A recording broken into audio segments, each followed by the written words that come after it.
सर्वांना नमस्कार. Tanvi Arjun love स्टोरीचे 172 episode यापूर्वीच अपलोड केलेले आहेत. ते सगळे एपिसोड आता तुम्हाला प्लेलिस्टमध्ये पाहायलासुद्धा मिळतील. तन्वीनं दिलेले सरप्राईज पाहून अर्जुन भारावून गेला होता. तिने त्याचं कमबॅक खरंच दणक्यात साजरं केलं होतं आणि आता अर्जुन तिला म्हणाला, तनू तुझं झालं ना सरप्राईज सगळं, आता मी तुला एक रिटर्न गिफ्ट देणार आहे. असं म्हणून त्यानं हातात माईक घेतला आणि म्हणाला, अटेन्शन एव्हरीवन. तसं सगळ्यांनी त्याच्याकडे पाहिलं आणि मीडियावाल्यांनी त्याच्यावर कॅमेरे रोखले. अर्जुन मंद मंद हसत बोलत होता आणि आता या अर्जुनला पाहून तन्वीला तो अर्जुन आठवला जो असाच रागात दारूच्या नशेत माईक हातात घेऊन बोलत होता. तन्वीचं बिझनेस करिअर उद्ध्वस्त करण्यासाठी त्यानं तो माईक हातात घेतला होता आणि आत्ताचा हा जो माईक त्यानं हातात घेतला होता तो कशासाठी हे तिला कळत नव्हतं. आणि तो म्हणाला, आज माझ्या या कमबॅक पार्टीमध्ये तुम्ही सगळे उपस्थित आहात. तुम्हा सगळ्यांचं खूप मनापासून स्वागत आणि थँक्यू. खरं तर मी कोमातून बाहेर येईन की नाही हे माहीतच नव्हतं. डॉक्टरांनी सुद्धा हात टेकले होते, पण जेव्हा सगळ्या आशा संपून जातात तेव्हा एक दरवाजा कायम ओपन असतो आणि तिथूनच तुम्हाला आशेचा किरण मिळतो. आणि तसाच आशेचा किरण म्हणजे माझी बायको आणि तिची प्रार्थना, मिसेस तन्वी अर्जुन देसाई, माय वाईफ. ती खरंच सर्व अर्थानं अर्धांगिनी आहे, एक परफेक्ट लाईफ पार्टनर आहे. आजपर्यंतच्या सगळ्या सुखदुःखात तिने मला खूप चांगल्या प्रकारे साथ दिली आहे आणि म्हणूनच मी पुन्हा एकदा आज सकाळी तिच्याशी लग्नबंधनात अडकलो. आणि असं हे क्यूट गोड बंधन घालून घ्यायला मला वारंवार आवडेल. तुला चालेल ना तन्वी, असं त्यानं तन्वीकडे बघून विचारलं. तन्वी फक्त गालात हसली आणि मान होकारार्थी हलवत हो म्हणाली. तशा सगळ्यांनी टाळ्या वाजवल्या आणि कुणाल मनात म्हणाला, म्हणजे हा दरवर्षी लग्न करणार की काय? हा अर्जुन पण ना, याचं कधी संपणार आहे कुणास ठाऊक.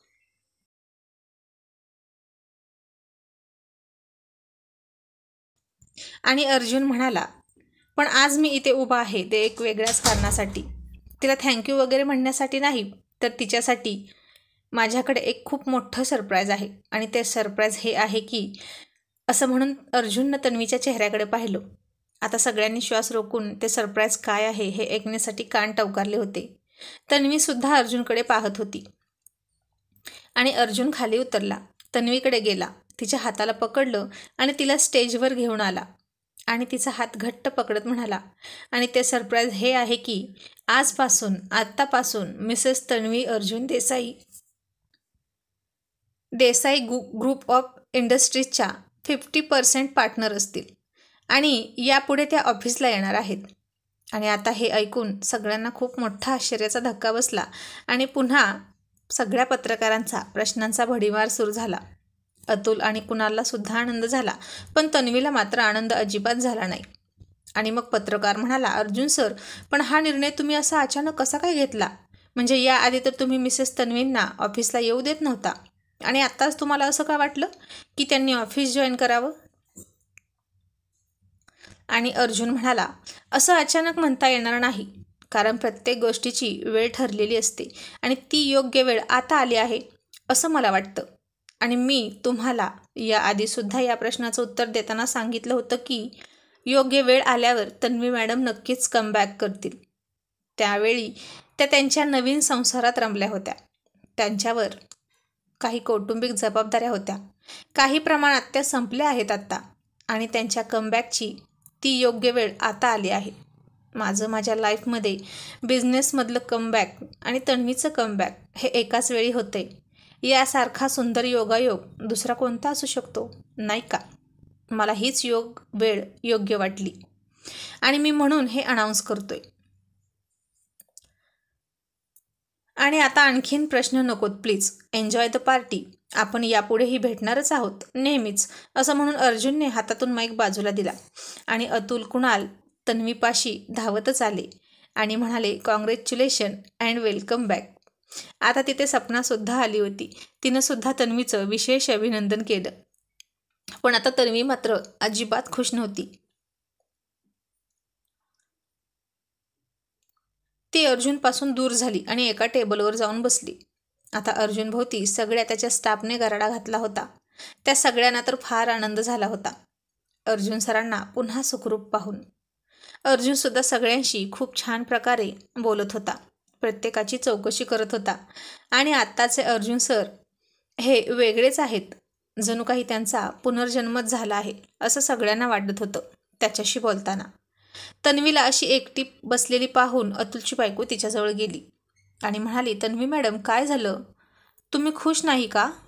अहो, किती मोठी अनाऊन्समेंट केली सरांनी आणि किती कौतुक करत होते तुमचं.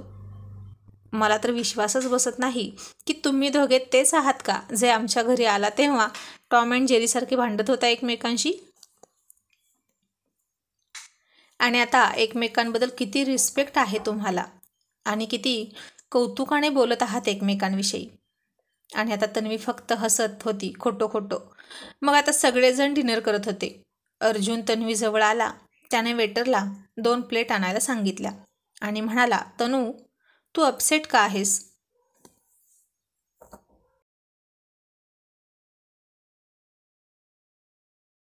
इतकी का चिडली आहेस तू? तन्वी आता काहीच नव्हती बोलत, कारण उगीच ती तोंड उघडायची आणि इथेच तिच्या रागाचा स्फोट व्हायचा आणि उगाच इश्यू होईल म्हणून ती गप्प बसली.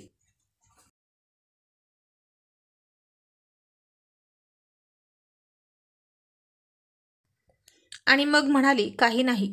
अर्जुन म्हणाला, तनू, मी अनाऊन्समेंट केली ती तुला आवडली नाही का? तन्वी म्हणाली, अर्जुन, पण तू एकदा मला विचारायला हवं होतं की नाही की माझी काय इच्छा आहे? तू सगळे निर्णय स्वतःच का घेतोस? मला हे अजिबात आवडलं नाही. अर्जुन म्हणाला, तनू, अगं असं का म्हणतेस? मी तुझा विचार करूनच हा निर्णय घेतला आहे आणि आता मला एकट्याला ओव्हरलोड होत आहे सगळं काम. तन्वी म्हणाली, मग तू तुझे व्याप कमी कर, पण मी येणार नाही म्हणजे नाही ऑफिसला. अर्जुन म्हणाला, पण का? आता मी नव्हतो तेव्हा तर तू करत होतीस ना? तनू म्हणाली, ती गोष्ट वेगळी होती, पण आता तू आहेस. आर्यन लहान आहे, त्याला माझी गरज आहे, म्हणून मी येणार नाही. अर्जुन म्हणाला, तनू, तू त्याची काळजी करू नकोस. त्याच्यासाठी केअरटेकर आहे आणि त्याच्यासाठी तू तुझं करिअर बर्बाद नको करू.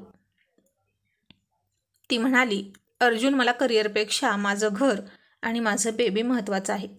आणि अर्जुन हसून म्हणाला, then what about this baby? स्वतःकडे इशारा करत म्हणाला, मग या बेबीचं काय? यालासुद्धा तुझी गरज आहे ऑफिसमध्ये. असं म्हणून तो हसला आणि तिचा हात हातात घेऊन दाबला आणि तिनं रागातच तिचा हात हिसकावून घेतला. मग वेटरने 2 प्लेट आणल्या आणि अर्जुन म्हणाला, तनू चल खा. ती म्हणाली, नको, मला तूच खा. तो म्हणाला, अशी काय करतेस ग तू? मी तुला फाशी नाही जाहीर केली जे तू माझ्यावर इतकी चिडतेस. आणि ती चिडून म्हणाली, तू तू ना आता अर्जुन, प्लीज शांतच बस. मला काहीही विचारू नकोस आणि माझ्याशी काहीच बोलू नकोस प्लीज. अर्जुन म्हणाला, तनू, तू असं नको करू. सगळे आपल्याकडेच बघत आहेत. चल खा. असं म्हणत त्यानं तिच्या पुढं एक घास पकडला. ती म्हणाली, नको मला, तू तुझं खा. तो म्हणाला, तनू, आता नखरे बास. आजचं आपलं लग्न झालं आहे ना? मग तू पुन्हा पहिल्यासारखी फाईट करणार आहेस का माझ्याशी? आणि पुन्हा सगळं तेच करायचं आहे की काय आपण? असं म्हणत त्यानं पुन्हा तिच्याकडे बघून हसत घास पुढे केला आणि म्हणाला, कम ऑन बेबी, आता पार्टी संपत आली आहे आणि घरी गेल्यावर खूप कामं आहेत आपल्याला. आणि घरीसुद्धा एक सरप्राईज वाट बघते तुझी. आणि ती मनात म्हणाली, ओ नो, अगेन सरप्राईज. ओ गॉड, आता काय केलं आहे त्यानं? हनीमूनसाठी बेडरूम तर तयार केली नसेल ना? नक्कीच तेच असणार. आणि अर्जुन म्हणाला, तनू, तुला माझी शपथ आहे, जास्त विचार करू नको. आता डिनर कर, मग बोलू. आणि त्याची शपथ ऐकून ती गुपचूप खायला लागली. मग पार्टी संपली. सगळेजण घरी गेले. रिया आणि कुणालसुद्धा त्यांच्या गाडीने आर्यनला घेऊन पुढे गेले. आणि आता गिरीश गाडी चालवत होता. अर्जुन तन्वी मागे बसले होते. रात्रीचे 12 वाजत आले होते आणि गाडी थोडी पुढे गेली. आणि अर्जुन म्हणाला, गिरीश, लाईट ऑफ कर. तसे तन्वीने मोठे डोळे केले. गिरीशने लाईट ऑफ केली. अर्जुनने तिच्या पाठीवर त्याचे भक्कम राकट हात ठेवले आणि तिला झटकन समोरून जवळ ओढून घेतली आणि बेसावत तन्वीची छाती त्याच्या छातीवर जाऊन आदळली. आणि ती काहीतरी म्हणणार इतक्यात अर्जुनने तिचं तोंड दाबलं आणि तिच्या तोंडात तोंड घातलं आणि खूप खूप रफ किस करू लागला तो तिला. सकाळपासूनच तो उतावीळ झाला होता तिच्यासाठी. आणि आता त्यानं तिच्या साडीतून कमरेत हात घालत तोच हात बेभान होऊन तिच्या छातीवरून पोटावरून फिरवत होता.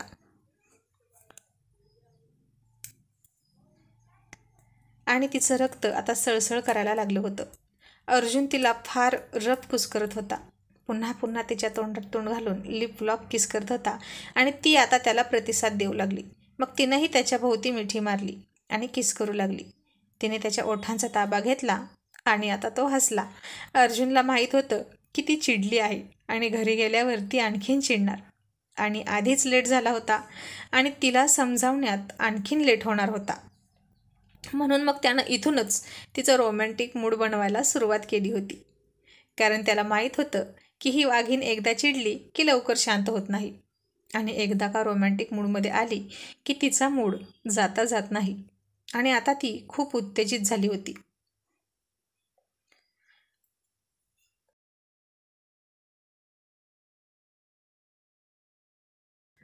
आता अर्जुन तिचा पदर बाजूला करून तिच्या पोटावर छातीवर किस करत होता. आता तो पूर्ण तिच्या अंगावर आला होता आणि तीही त्याच्या मानेवर, ओठांवर, छातीवर किस करत होती. मग इतक्यात घर आलं तसे दोघेही भानावर आले. तिची साडी आणि केस व्यवस्थित केले तिनं आणि अर्जुन उतरायच्या अगोदरच ती उतरून बेडरूममध्ये गेली. अर्जुनसुद्धा लगेच पाठीमागून रूममध्ये आला. आता ती चेंज करत होती. इतक्यात त्यानं तिला पाठीमागून मिठी मारली. गाडीत तयार झालेला रोमॅन्टिक मूड अजून तसाच होता आणि तिने झटकन त्याला दूर ढकलला आणि तो बेडवर पडला आणि ती तशीच रागात चेंज करत होती. अर्जुनने पुन्हा तिच्या कमरेत घट्ट मिठी मारली आणि पाठीमागून गोल गोल तिला फिरवली आणि ती त्याच्या हातावर लटक्या रागात फटके मारत होती. आता या वाघ आणि वाघिणीचं पुन्हा एकदा युद्ध सुरू झालं होतं. रोमॅन्टिक युद्ध. त्यानं तिला बेडवर ठेवली आणि तिला कोणतीच होशियारी करण्याची संधी न देता झटकन तिच्या अंगावर येऊन तिला अंगाखाली घेऊन म्हणाला, तनू बास ना कट्टी, आता करूया ना बट्टी. आणि ती हातात उशी घेऊन त्याला मारत म्हणाली, तू आधी असं का अनाऊन्स केलं ते सांग मला, मी नाही येणार ऑफिसला.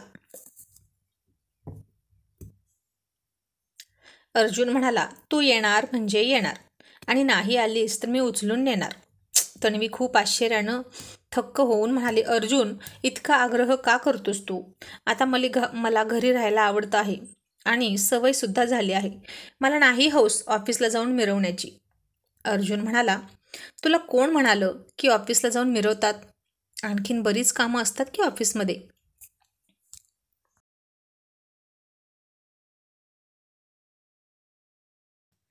ती म्हणाली, मला माहीत आहे कामं असतात, पण ती तू कर, मी घर सांभाळेन.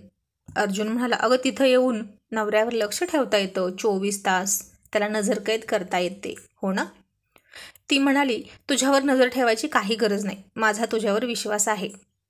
आणि अर्जुन खट्याळपणा करत म्हणाला, इतका विश्वास ठेवू नकोस माझ्यावर, कारण कधी काय होईल सांगता येत नाही ना, मी सुद्धा माणूस आहे. अगर मेरा दिल किसी और पर आ गया तो क्या करोगी जाने मन. म्हणून म्हणतोय माझ्यावर नजर ठेवायला चल माझ्यासोबत. तन्वी म्हणाली, म्हणजे तुला तुझा कॉन्फिडन्स नाही? इतका लूज कॅरेक्टरचा आहेस का तू अर्जुन? तो मुद्दाम म्हणाला, हो. आणि ती त्याला दूर ढकलत चिडून म्हणाली, मग दूर हो माझ्यापासून. माझ्यावर का प्रेम केलं तू? मला नाही तुझ्याशी बोलायचं काहीच, डफर कुठला. अर्जुनने तिचे हात पकडले आणि म्हणाला, प्यार का क्या है, वो तो एक झटके में हो जाता है मेरी जान, पर उसे निभाने के लिए सारी उम्र झटके देने पड़ते हैं, पर आप हो की हमें हाथ ही लगाने नहीं दे रही. आणि हे ऐकून तन्वी खूप खूप हसायला लागली. तीच संधी साधून अर्जुन तिच्यावर आला. तिला मिठीत घेतली आणि त्यानं दोघांच्या वस्त्रांचा अडथळा दूर केला आणि तिच्यात प्रवेश करत त्याचा गोड गोड प्रवास सुरू झाला. आणि आता तन्वी त्याला गोड बोलून म्हणाली, अर्जुन बेबी मी नाही येणार ऑफिसला. तिला वाटलं इतका गोड क्षण आणि तो ऐकेल, पण अर्जुन सर हे अर्जुन सर आहेत. तो त्याचं काम करून थकून तिच्या कुशीत पडला आणि म्हणाला, तनू तू झोप आता, आपल्याला सकाळी लवकर ऑफिसला निघायचं आहे. आता रोज आपण एकत्रच ऑफिसला जाणार. आणि तिनं डोक्यावर हात मारून घेतला आणि म्हणाली, काहीच बदल नाही झाला तुझ्यामध्ये, खूप हट्टी आहेस तू अजूनही तसाच. आणि ती त्याला दूर ढकलत होती आणि तिचं नख त्याला लागलं आणि अर्जुन चिडला आणि धारदार आवाजात म्हणाला,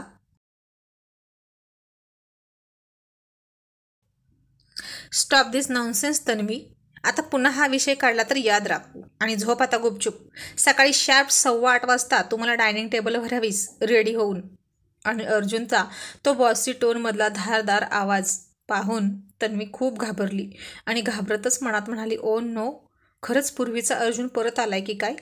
आता माझं काही खरं नाही, असं म्हणत तिने पटकन डोळे मिटले आणि सकाळी लवकर उठायचं असं मनात घोकत राहिली. आणि अर्जुन मात्र मनातच हसत होता आणि म्हणाला, बास, एका आवाजातच गार झाली वाटतं ही बिनशेपटाची वाघीण, फुसकी वाघीण.